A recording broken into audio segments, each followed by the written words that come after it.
पुरुष घर का काम नहीं करते। सुमन की नई नई शादी हुई थी। सुमन भी नौकरी करती थी। उसके पति भी एक ऑफिसर थे। सुमन ने ससुराल में जाकर देखा कि सभी औरतें घर बाहर का काम करती हैं, पर पति और बाकी पुरुष केवल बाहरी काम करते हैं। घर के अंदर जब भोजन करना हो या सोना हो तभी आते हैं। सुमन भी अकेले ही काम में जुटी रहती। सासू माँ बाहर फुर्सत मिलने पर गप्पे हाँकती। वो तो अच्छा था कि वह और उसके पति दूसरे शहर में नौकरी करते थे। छुट्टियां होने पर ही जाते थे। पर यदि सुमन बीमार हो गई या उसे कोई तकलीफ हो गई तो उसके पति उसकी कोई मदद नहीं करते थे।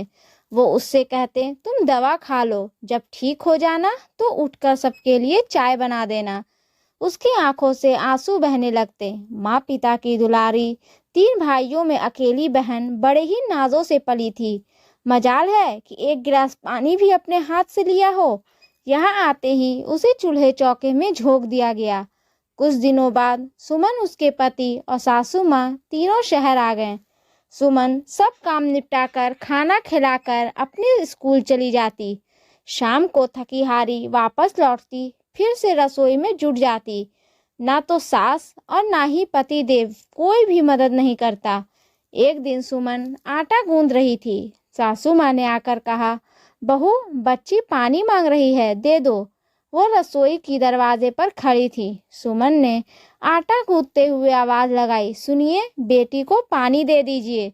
सासू माँ गुस्से से बोल पड़ी, हमारे यहाँ लड़कों से काम नहीं कराया जाता। कोई मर्द अंदर घर का काम नहीं छूता।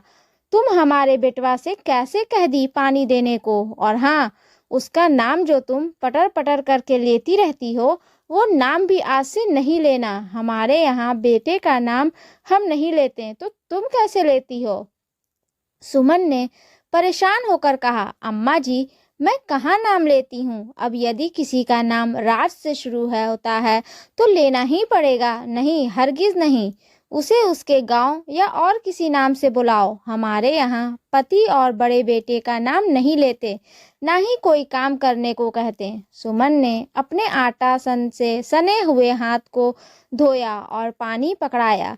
उसका मात्र भक्त पति खामोशी से सब सुनता रहा, क्योंकि माँ की बात काटने का किसी में साहस नहीं था। नारी जीवन की यही तो कहानी है।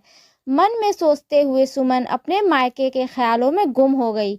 उसके बाबूजी भी तो अम्मा के साथ ऐसा ही करते थे। सब बच्चे पढ़ाई करते, अम्मा घर का सब काम अकेली ही करती। सबके कपड़े धोती, कपड़े मशीन पर ही सिलती। बाजार से पूरा सामान खरीदने की जिम्मेदारी माँ पर रहती। बाबूजी बस खाना खाते और ऑफिस चले जाते। चाहे अम्मा जितना भी बीमार हो, ब्लड प्रेशर बढ़ने के कारण धड़ाम से गिरकर बेहोश हो जाती हो, पर फिर उठकर काम करने लगती। हाँ, महीने के 4 दिन उसकी भक्त सिर चढ़कर बोलती तो वो किसी तरह खाना बनाते। बाकी दिन चाहे मरते रहो, पर 4-5 बार चाय, नाश्ता और खाना जरूर चाहिए। सुमन ने मन ही मन में कहा, बाबूजी, आज आपकी करनी आपकी बेटी को भुगतना पड़ रहा है। माँ भी तो किसी की बेटी थी, वो भी बिना माँ की। माँ को बताया तो माँ ने भी यही कहा, हाँ बिटिया, हमारे घर के पुरुष घर का काम नहीं करते। यही प्रथा चली आ रही है। बेटों को राजकुमार बनाकर रखा जाता है। सुमन ने सोचा, काश कभी उसके पति एक कप चाय बनाकर पिलाते। उसके दिल की हसरत कभी पूरी नहीं हुई, क्योंकि उन्हें बचपन से यही घुट्टी पिलाई गई थी। मर्द काम नहीं करते। ये कहाँ का नियम है कि मर्द घर का कोई काम नहीं कर सकते? अगर एक औरत घर और ऑफिस दोनों संभाल सकती है तो मर्द क्यों नहीं? दोनों को बराबर का दर्जा क्यों नहीं मिलता? क्या अगर मर्द थोड़ी अपनी पत्नी का काम में साथ दे दें तो क्या उनकी नाक कट जाएगी? दोस्तों, ये स्टोरी आपको अच्छी लगे तो प्लीज़ इसे लाइक करें, शेयर करें एंड सब्सक्राइब करें।